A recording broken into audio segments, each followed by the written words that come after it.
Hey there guys, on this episode of Texas Beer Reviews, we will be looking at Freetail's Original Ale. If this will actually focus. Come on. No, doesn't want to do it. That's not going to do it. Anyway, this is an American Amber Ale. On the can it says, a throwback to Freetail Ale in its earliest incarnation. Bigger and bolder than its little brother at the pub, Freetail boasts a deep copper hue and a huge caramel-infused maltiness, balanced with a healthy dose of American and European hops. This original brew reminds us of our first days as a brewpub, our loyal patrons, and our thankfulness.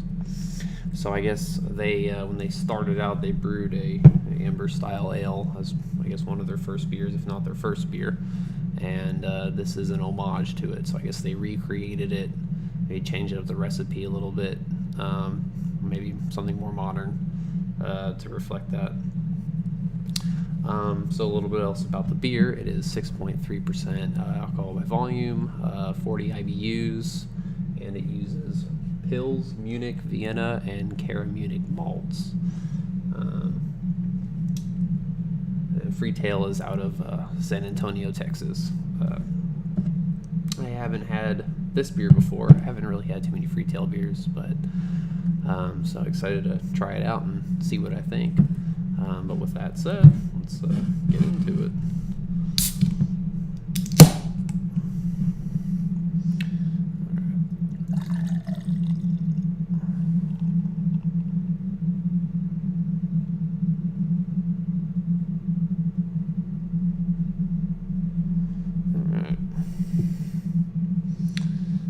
So, as you can see, you can kind of see, there's quite a bit of sediment in this. This is definitely not going to be filtered.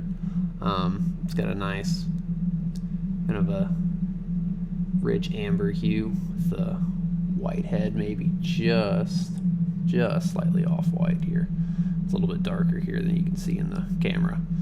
But tons of sediment, tons of floaties in this beer.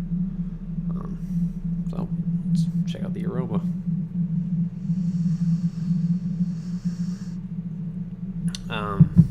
So I'm getting some caramel malts, some kind of a darker breadiness to it, and a citrusy hop profile. Maybe a slight bit of herbal, kind of floral spiciness to it.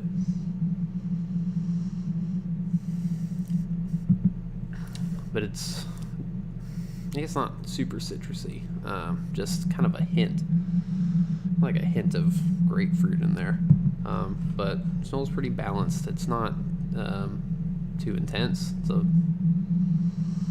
a bit subtle, but it smells pretty good between just the balance of the malts and the hops there. But well, let's check out the taste. Cheers.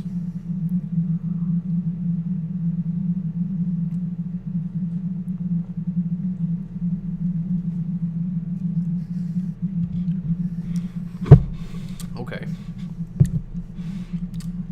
So, right off the bat, this reminds me of a very light barley wine. It's got that rich kind of caramel, toffee-like flavor to it. Hops definitely doesn't taste like 40 IBU. I mean, the malt present is a bit richer, a bit sweeter, so it's gonna kind of cover up that bitterness.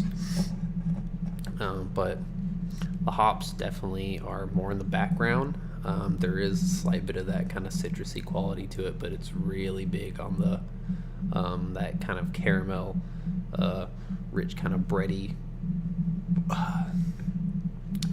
character that I get out of, I guess lightly hopped American barley wines. It's a bit different than English or whatever, but that's what it reminds me of, which is also similar to a lot of a darker red type amber ales like that. I'm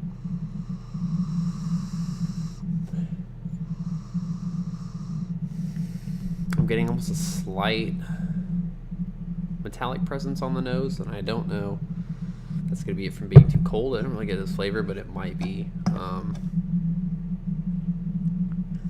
It also is something that could be from the yeast or However, I don't know what the canning date on this is. I wouldn't think it'd be too old, but there is no date on it, so I'm not really too sure.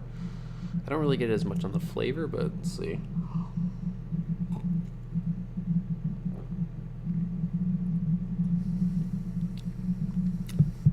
It's not really there on the flavor,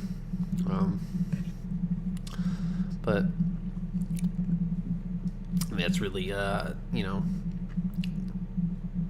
bit of that. It's a bit of a dried, kind of an aged hop presence too that I'm getting. It's starting to come out now. Typical for those hoppier American beers that have this kind of a darker malt quality to it. But I do like that. I do like the caramel and sort of rich breadiness that it has. I don't usually like these style of beers too hoppy, so this is pretty nice. It's got that bit of hop balance in there, but it shows the malt character is a lot more prevalent on the mouthfeel.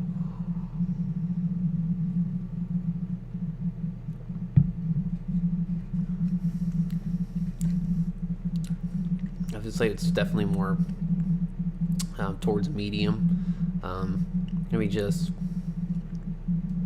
It feels a little thin at first, but then it feels a lot more rich and full-bodied as you go through the taste there.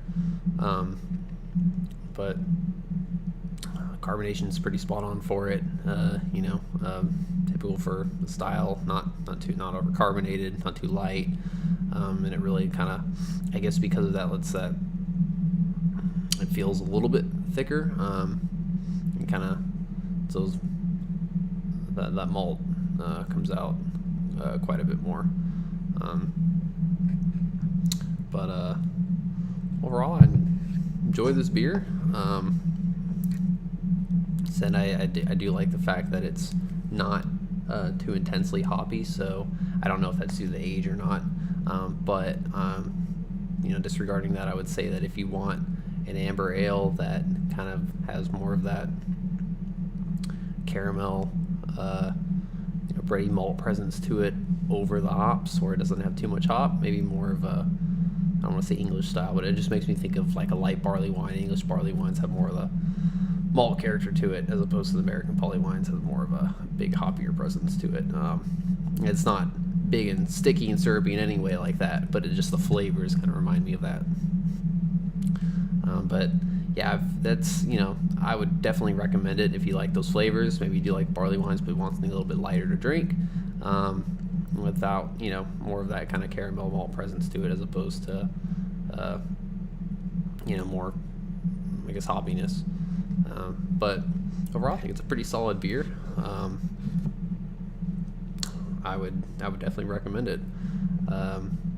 With that said, I thought there was something else I wanted to say about this beer, but I guess not. So, think global, drink local, and cheers.